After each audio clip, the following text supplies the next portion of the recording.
Terence Crawford has had an amazing career against a lot of very good fighters and world-class fighters, and honestly has barely lost a round. When you look back at Bud Crawford's career, there is something really special. I say there's nothing to do, but damn, like, what else do you gotta do? he's a 3-time undisputed champion. Hey man, you looking small. What you mean I'm looking small? You looking small. Like, it's just that, like, you gotta really hurt that dude to turn him away and to try to stop him from doing what he want to do. So skillful, yes, but this and this. Fighters are genuinely afraid of Terence Crawford for many reasons. Roy Jones Jr. even pointed out that Canelo looked uneasy just standing across from him at their face-off. What makes Crawford so intimidating isn't only his skill, but his ability to stay calm while reading every move. He rarely takes a clean shot and punishes mistakes with perfect timing, leaving opponents feeling like there's simply no way to win. And that stare down that we talked about when I told you either he's not ready for this or he's trying to little boy Bud. He wasn't trying to little boy Bud. He really was afraid, well, not afraid, but he was worried about Bud. And Bud knew that. And Bud being the older guy, Bud kind of looked him in his eye and made him turn away first. That was a victory for Bud. That was Bud's first victory. Anytime that happens, if something else don't come around or something else don't happen to undo that, you got a problem. Paulie Malignaggi praised Crawford for building one of the most remarkable resumes in boxing.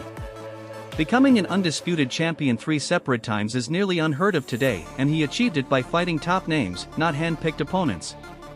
Paulie highlighted that Crawford not only wins, but does so while barely taking damage. His record, 41 wins, 31 by knockout, and 0 losses, speaks volumes. Paulie described this run as historic, adding that Crawford's victory over Canelo felt like the dawn of a new era, much like when Floyd Mayweather once ruled the sport. In his eyes, Crawford is now the defining fighter of this generation. Flawless. I mean, Terence Crawford has had an amazing career against a lot of very good fighters and world-class fighters, and honestly has barely lost a round. When you look back at Bud Crawford's career, there is something really special.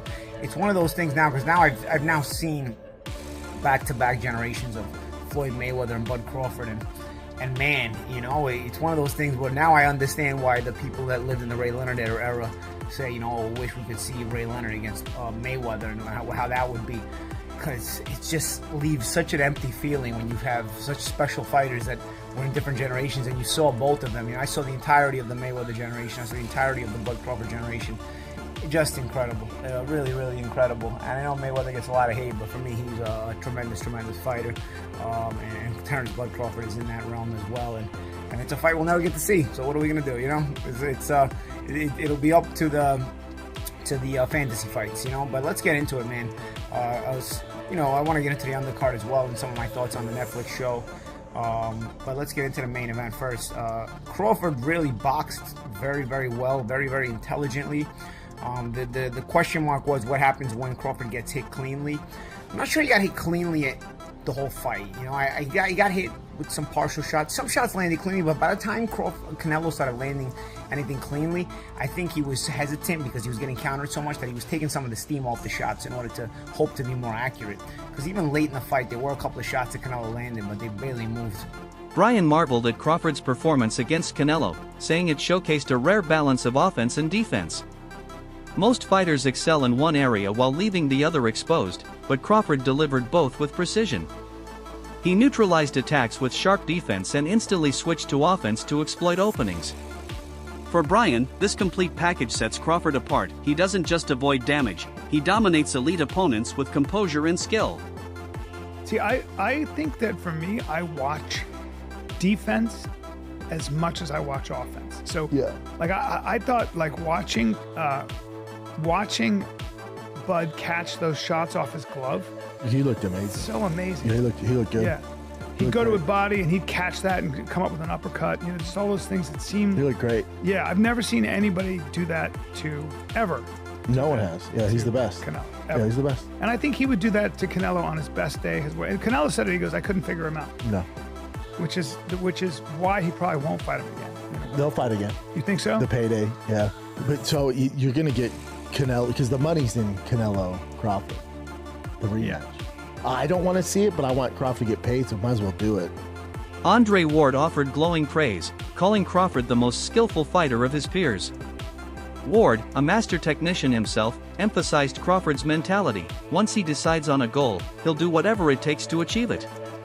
According to Ward, the only way to stop Crawford is to truly hurt him in the ring. Tactics alone won't work.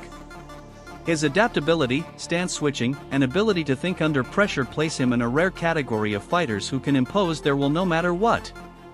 Ward stressed that Crawford's success is no accident, but the product of relentless determination and grit. Somebody that, like, I can bet the house on is Bud. Who's the most skilled fighter today? Bud is definitely one of them, for sure. Me and him, we so much alike in our mentality. Like, soon as I see this dude, he come in the room or I come in the room, we start arguing about basketball, wrestling, anything, bro. Like, man, you can't, man, you looking small. What you mean I'm looking small? You looking small. Like, it's just that, like, you gotta really hurt that dude to turn him away and to try to stop him from doing what he want to do. So, skillful, yes. But this and this, it's different, man. Crawford's journey has been deeply personal, shaped by his family. His father always believed he would become an undisputed world champion, planting that vision early. His mother, on the other hand, remained doubtful, never fully convinced he'd make it. Instead of discouraging him, her skepticism became his fuel. Each fight was another chance to prove her wrong. Over time, Crawford not only fulfilled his father's prophecy but also earned his mother's pride. Today, he reflects on that journey with gratitude, proud that his success brought validation and respect from both parents. Dad used to tell my mom I was going to be a world champ. I told him you would be. How'd that make you feel? It filled me with rage. And every time I stepped foot in the ring or anything that I ever did, I just wanted to win so bad so I can prove a point to her. I paid the kids, I said, if y'all can whoop Bud, I give y'all $10 a piece. Could none whoop. You went out on the street. Yeah. What's now Bud Crawford Street. Yeah. And offered $10 to anyone who can kick my son's butt. Yep. And a lot of takers. Yeah, the kids in the neighborhood. Couldn't nobody whoop them. What did he tell you then? He told you, Mom, I told you I'm the best. Explaining his career choices, Crawford revealed why he never pursued undisputed at 154 pounds. He didn't see enough meaningful competition in that division. For him, undisputed is about proving yourself against the best, not just collecting belts. Instead, he boldly moved up to 168, where bigger challenges await. Crawford's decision reflects his ambition. He'd rather risk it all against stronger opponents than settle for easier wins. Has being undisputed at 154 ever crossed your mind at this point that you at in your career? Not at all, because I'm looking at the landscape of the 154-pound division. There's a lot of great fighters, but there's not a lot of defining fights at 154. There's not a lot of legacy fights at 154. You know, when I'm looking at the landscape of 154, I beat, what's his name? Majimov? No, 154? No. The champion that just knocked out Tim Tszyu. Oh, Bakram.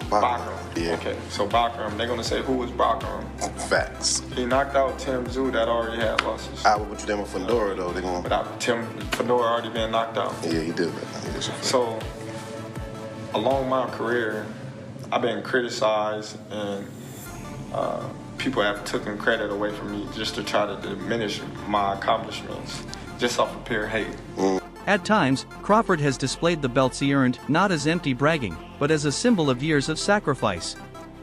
Each title represents more than victory, it embodies struggle, discipline, and perseverance.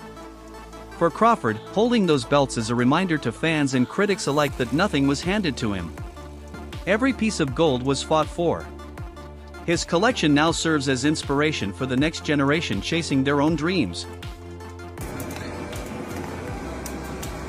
I'm just reflecting on all my accomplishments at my mama's house. That's where all my belts at.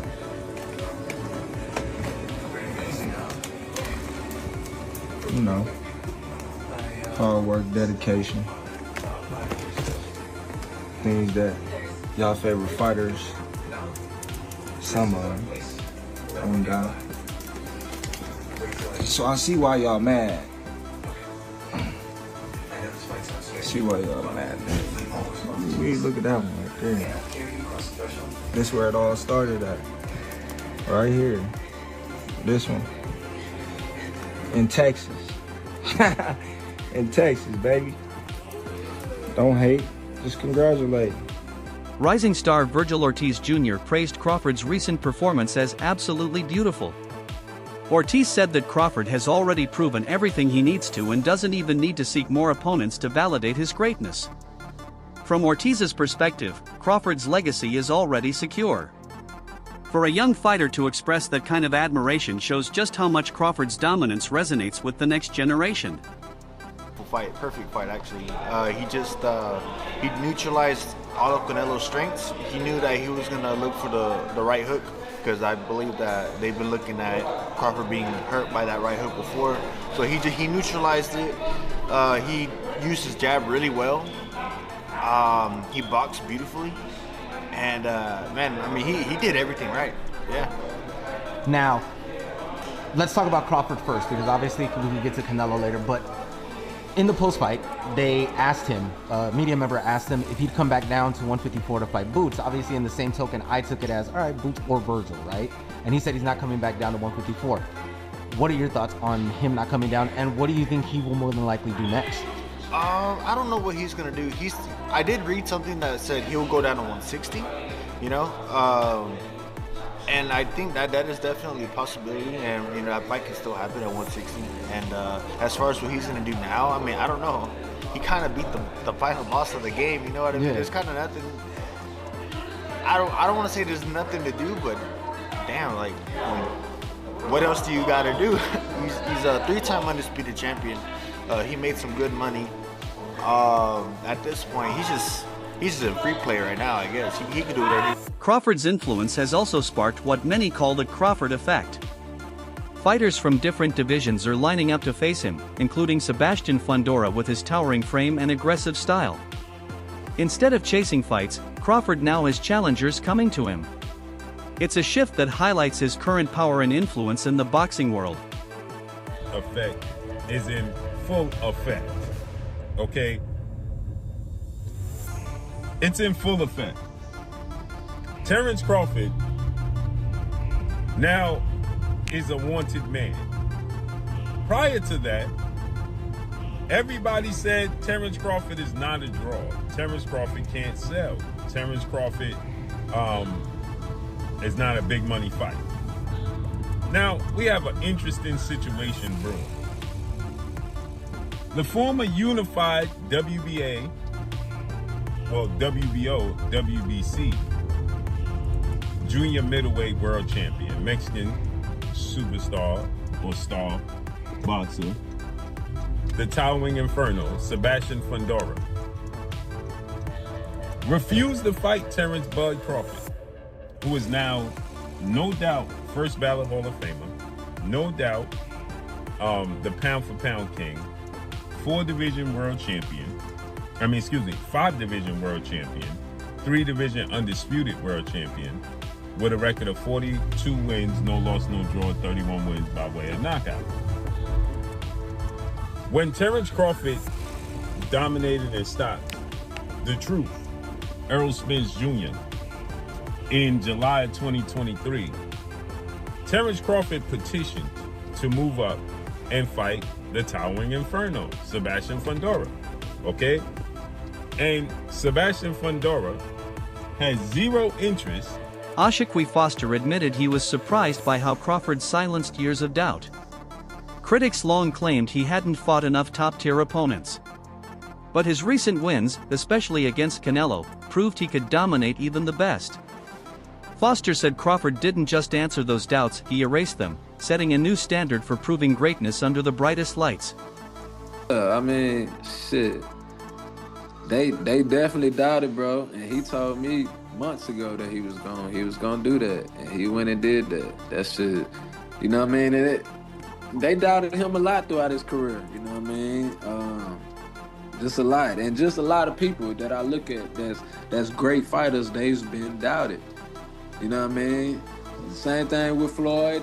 Floyd, they had the Oscar De La Hoyas, the Shane Mosleys, the Trinidad. They all was putting them above Floyd and all this woo-woo.